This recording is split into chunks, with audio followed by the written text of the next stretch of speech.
an avid public speaker. As principal of DCM Communications, she works with event professionals and business owners to increase their brand awareness and scale their business. Channing is a 2-time heart attack survivor, turned marathoner, lover of spicy food and fun beverages. I mean, who can't like this woman? And an advocate and board member for the American Heart Association. Please help me welcome Channing.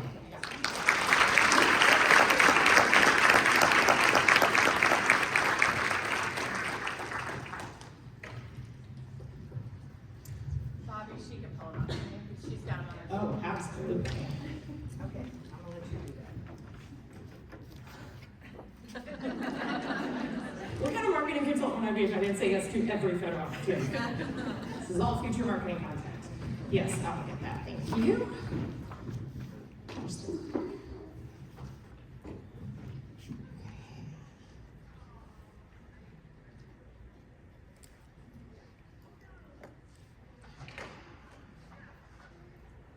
All right. Yeah, so my name is Channing Muller with DCM Communications, and I've come here from Chicago, so I apologize for not knowing anything about all of this fantastic basketball. From the South, y'all, we do football. But nonetheless, today we're going to talk about effective communication tips, right? So what are the things that you can look forward to? One, why should you listen to anything I have to say outside of that fantastic bio, right? Why this topic matters as a whole. Do women really need to be able to speak effectively? What that means, the process for getting there. I'm going to give you some real life examples, both for the corporate professionals here as well as for the entrepreneurs. There are a couple of you in this room. Thank you to everyone who did take the poll beforehand. Recap of everything I've gone through, plus some additional resources. And then, of course, if we have time for questions and answers, or just, find me in the hallway. All right, so why should you listen to me? Well, I worked a few places in my career. I started as the editor at Biz Bash in South Florida. This is a trade publication for the special event industry, AKA I was a journalist. Remember this, because what do journalists have to do? Ask questions, find the story, and convey it in an effective manner. This will come back around. I decided I was tired of Miami. I moved to DC and flipped to the advertising side of media, working at BizNow, where I was creating ad campaigns for people. BizBash said, hey, do you want to cover events in DC and get paid to do it? Yes, please. Eventually I decided to go a little bit more corporate and I started working at Vocus. Does anybody here work in PR? Okay, well, if you've heard of PR Newswire, a software company, right? Get people out and getting in touch with the press. This was it. 3 weeks after I started, merged with our biggest competitor of Cision, and over the next 2.5 years, we acquired 5 other companies, of which I was in charge of making sure all of that brand equity and teams and everybody worked together. That's a lot of moving parts in 9 countries and 6 different languages. I speak 1, English. So I needed to know how to talk to these people, right? All of these things eventually came together, and DCM Communications is a result of that. So throughout my career, I am very grateful to have been recognized by both clients and peers, as well for some of the work that I've been doing. Always trying to bring my best self. To that point, fun facts about me. Mardi Gras is my favorite holiday. Thankfully, my brother agrees with me and we'll get in on all of the costumes.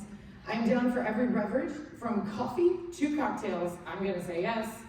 I'm a big fan of rescue animals. I have these 2 dogs from Miami. And as you may have heard, I like to run just a little bit. So I'm tenacious. That's the key. Why does all this matter? Does anyone remember when this was going around on Instagram? Does anybody identify with what this says? All right, you're my people. Thank you. So the answer to anyone who got talked too much, what is your job? Sales, marketing, in charge of a team, public relations, or, my absolute favorite one, all of the things come together. If you want to be a successful human adult, you need to know how to talk to people, right? Like, this is how all relationships come together, right? Which is the point. If you want meaningful, productive, and profitable, right, relationships in work and in life, you have to be able to convey your points effectively, period. So what is effective communication? It's real simple. Marketing and sales. Wait for it. It is marketing because you were trying to convey a specific message to a specific audience. And then the sales comes in when they understand what you were trying to say and they buy into it. Literally or metaphorically, it doesn't matter. Does anybody recognize this episode of The Golden Girls? Yes, I knew the other people did. For anyone who did not grow up in the absolute best generation when this was on TV and the radio, they had a pizza condition stand at the beach. And the girls are sitting there looking bored because it's a beautiful day and everybody's in the water. Sophia, tiny little woman, walks up and is like, what is going on here? They're like, well, everybody's in the water, like, we can't get anyone to buy pizza. So she stands there and yells, shark, shark! Everybody jumps out of the water and she's like, start selling. Because Rose made the point that you can have the absolute best product, but if people don't know about it, they can't buy it. So how do we get people to know about it? Hint, name of my presentation, you have to speak up and say something. Right? This is a product, this is an idea, this is you as a human being. If you want people to know you, you have to raise your hand and say, excuse me, I have something to say. So, how do we convert people to buying into whatever it is that we are trying to sell? They need to know us, they need to like us, and then they need to trust us. Right? They have to know who you are, they have to like what you have to say and what you are trying to offer to them.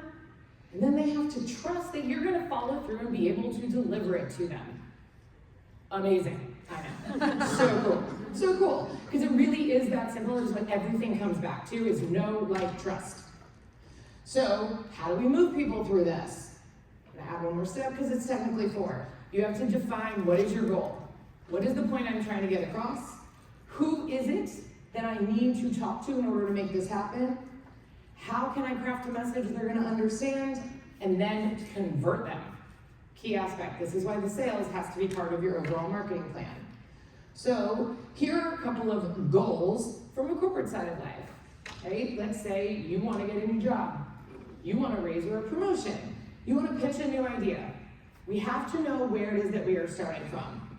The entrepreneur side, you want to land a new client, you want to re-sign an existing one, you want to come and speak on stages in front of lots of people because you have things to say. All of these are goals to go after. The key then, okay, we know what we're going for, who do we have to talk to make it happen? For the job, it's the hiring manager, or whoever has just started. Ellie, I think, left the room, but nonetheless, there we go, right? Who is in charge of hiring at the company that you want to work at? You want to get a raise or a promotion? You need to talk to your manager. You want to pitch a new idea or product? Who is the department or the team lead that is the decision maker for this? On the entrepreneurial end, yes, landing that new client, it is decision makers. There are wonderful things to be said about influencers. She talked about them. That's a story for another day. I want to go directly to the person that is the one that's going to make this final decision for you. You want to re-sign an existing client? It's someone who's already worked with you, right? It really is less expensive to sign an existing one than it is to start from scratch. You want to book a speaking gig? It's the event planner. That's the one that you need to talk to. So then we come around to, what do we say to them, right? We know our goal, we know who we're trying to talk to. What is it that you are trying to sell? Is it a product? Is it an idea? Is it your fabulous self and all of the thoughts inside of your brain? The clearer you can be about your goal and your target message, or excuse me, your target audience, the more effectively that message is going to come across, right? Because you know who you're talking to, you know exactly what you're trying to go after. It will flow whether you are a writer with a lot of accolades or not. So, craft a message, know, like, trust. How do you get them to know who you are? You utilize social media. You utilize PR. Pitch yourself to be a thought leader. If you are a fantastic person like I was in corporate, you walk over to someone in the office and you say, hi, my name is, right? People really underestimate what a simple hello can do for you. Walk up to the person and say hi and introduce yourself. Then you have to get them to like you. Be clear about what you're saying, be dependable, and like a good golf swing, you always have to follow through, right? If you say you're gonna do something, you do it all the way. And then you get them to trust you. And that is believing that you will follow through on all of the things that you say you're gonna do, and it will benefit them. It is always about them. Because yes, is it really that selfish? Yeah, we are. For what it's worth, I had her in this presentation long before I knew that she was even going to be on stage that afternoon. So that is just a really fun bonus, right? So we've defined the goal, you've identified who your target audience is, and you've started to craft the message. What do we do next? First, love it, right? All these strong women, I hope y'all are getting some kind of theme here. What's the next step after that? And it is converting them. And it starts with this. You think now, I am selling something. It's a product, it's an idea, it's a person, right? I'm selling myself for this job. Not anymore. What you are doing is providing a solution to a problem that someone else has. Right? This takes the emotion out of it. You are not selling yourself, you're not selling something else, you are providing a solution to a problem. What you are not doing is getting a meeting, saying hello, and then proposing marriage and asking them to be your best friend, to hire you right away. No one proposes on a first date, because if they did, red flag, right? You like pump the brakes. I said hello to drinks, I haven't even committed to food yet. Don't go in hot or you're gonna lose your audience. Instead, you wanna do my favorite thing, which is to get bossy. What I mean by bossy? Build rapport, open their problems box. You know that like we all have all this stuff, we're like, oh, I can't deal with it, we're just gonna compartmentalize and shove that in the background. No, you go digging like you're going through a hoarder's house. You wanna size up their desire to fix those problems. You serve up your solution, and then like that golf swing, you yield results by following through. Awesome. So, how do we do this in the corporate world? Let's start by defining a goal. You want to get a promotion, right? Who doesn't want to make more money? Anybody want to make more money? Like, always, please, every hand, come on. Money buys freedom, y'all. The person you want to talk to is your manager, because they're going to have the one who makes that final decision. How do you craft the message? I noticed, insert all of the problems you have identified happening, and I have a way to solve them and make your life easier. Can we talk about it? No one says no to someone else stepping in to fix their problems. We have a lot going on, happy to offload something, right? So then you get bossy. You get the meeting, you get the phone call, you sit down, you ask, talk about something in life, whether it's the team environment, the basketball, the horrible weather outside, like all of your puppies that you see in pictures run off, I don't care, something. You don't know anything personal about them? Go do some research. You're bound to find something that you can do to start a conversation and make them start to like you. Then you open their problems box. All those things they haven't dealt with, you start digging into them. I notice this is happening. I see that this is going on here. I know you've struggled with X, Y, and Z. I know our team has been a little behind or whatever. Then you gauge their response to wanting to fix that, right? Are they ready to shove all that stuff away and be like, I don't want to deal with that right now, we just can't? Or do they seem open to the ideas, right? You have to size someone up, you have to pay attention to their body language and what they actually say to you in response. And if the answer is, oh my gosh, yes, they want to fix it, then you serve up your solution, which looks like this. Promote you. Huh. Imagine how that goes, right? And you position your message for that by saying, I will take all of this off of your plate, and I have proven I can handle this by, give examples of things that have been done, bring them back to the present moment and the results that you yielded. That, therefore, would free up their time to focus on, insert all these other things that they need to do but don't always have time for, which helps the company's goals and bottom line by fill in that blank. Because if you're in the corporate world, whether you like it or not or want to admit it, everything comes down to numbers. Everything comes down to numbers. It can be the nicest, most family atmosphere. Doesn't matter. If it is too expensive, the business will go under. And if anyone paid attention to the news yesterday, the Foxtrot family of companies all just shut down at noon, kicked everyone out. That's because in the end, all across multiple different cities, it came down to numbers. Numbers can be time, headcount, benefits, hours saved, whatever the case may be, but always numbers. So let's say you go through all this, they're like, yes, let's promote you, then you follow through and you yield results. I don't care what it takes to do it, you said you could do it, even if it's hard. Lord knows y'all are running marathons. It's hard. Every time it's hard, yes, I still continue to sign up to do it. If they are not interested in solving their problems, right? Let's say they get frozen by it and they're like, yeah, it's just not something we deal with, or they give up a lot of excuses. Ask more questions. Go into that reporter mode and find out what is holding them back from wanting to do it. The more information you can find out about them, the better you can come back in 3 months with another solution. And the reason I say that you need to do this again in 3 months and send that benchmark follow-up before you leave is because Rome was not built in a day, and change doesn't happen overnight. You have to give them time to get there, but make sure you have that time in the calendar. Everybody works better under deadlines. And 3 months is enough of a breather deadline for those who don't like the pressure. Those of us that work well under a close deadline, you'll perform faster. Entrepreneurs, similar concept. You define your goal, you want to land any client.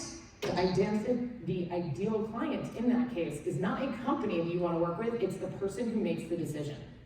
Always go to that decision maker and then craft the message. This is done through content marketing. Ellie talked a lot about LinkedIn before. Guess what? That's all content marketing. It's just delivered in a social format. The way that you convey this, and answers a question earlier, somewhere about attracting people or the values, somewhere in the middle, you demonstrate how you can solve it. Okay, you don't say we're gonna fix all your problems in our culture is X, Y, Z, you show it. It is about show, don't tell. So, some examples of problems that people could be having, right, in the entrepreneur. Maybe there's a website that doesn't feel like them, they're crafting proposals that aren't closing, they have red, patchy skin, it's very frustrating to wear a lot of makeup, or they're working all the time and they're getting burned out. These are problems, the direct solutions next to each one of them. The website isn't them, they might need a new brand, they may need new photos. If they're getting proposals that aren't closing, you have an issue with your lead generation, right? Something is off, you need to refine who are you trying to talk to, because that ideal client avatar is not effective.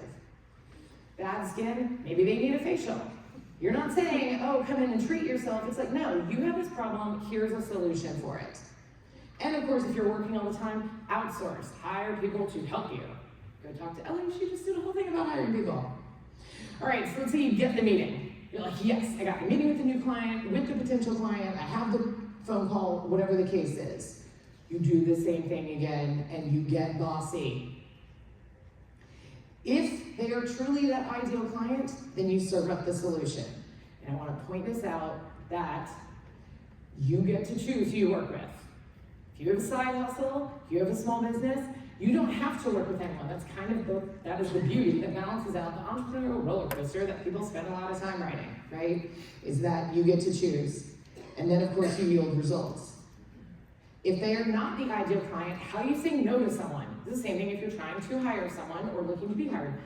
If it does not feel like this company is the right fit, this person is the right fit, politely decline. I understand what you're looking for, I just don't think that I or we are the right ones to deliver this for you, and then provide recourse.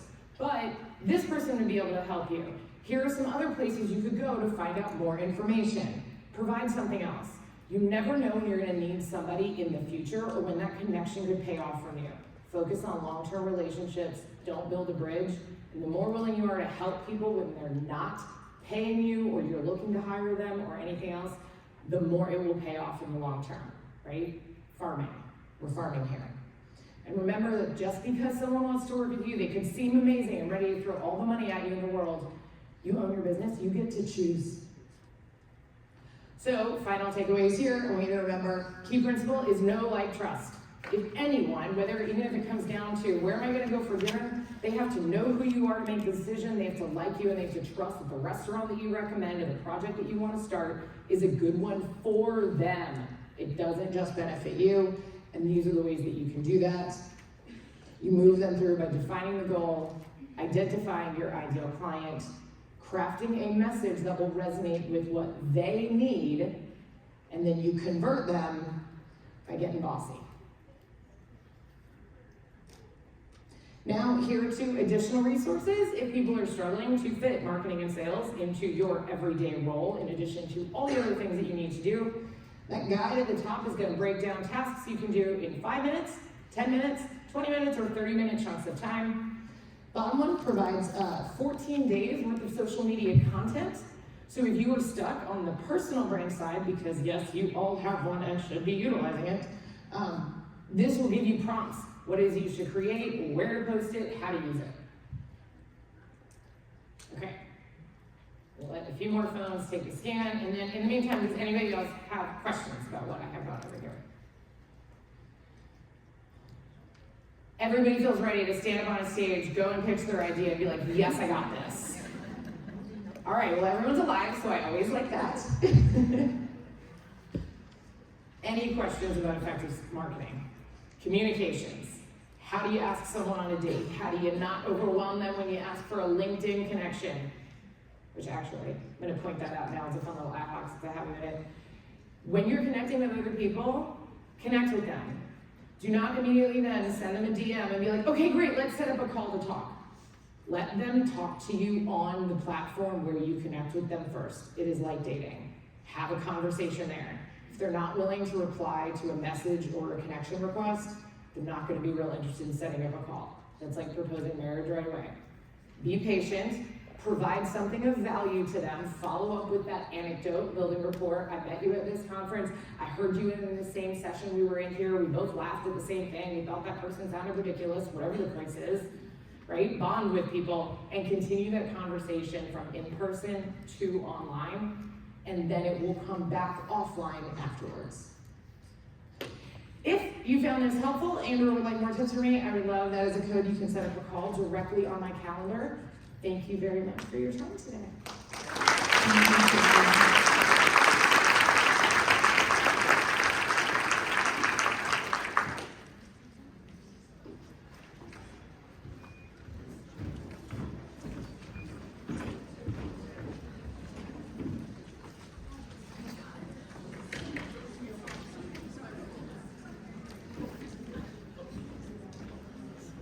Okay, well, what a great start that we're off to this morning. Don't forget to scan the QR code to get your votes in, because they do matter in addition to the votes of our judges.